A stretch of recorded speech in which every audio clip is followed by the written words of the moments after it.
お願いします。いよいよですね、カヤック。こっち。はい。いよいよですね、カヤック。はい。どうぞ、はいメッセージを。90キロのロングリバートリップに行ってきます。今日はレース5日目。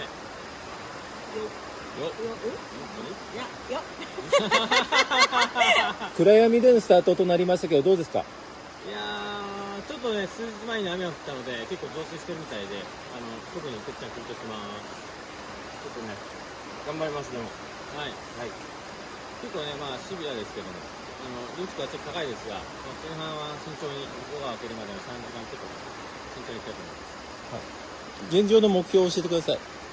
とにかく一ステージ一ステージを確実に終えて PA につくっていう、そうしないとその先に進むこともできないので、変わらず、はい、とにかくこれから待ち受ける90キロを楽しみたいと思います。はい。飛びに行きたいと思います。頑張ってください。ゴー！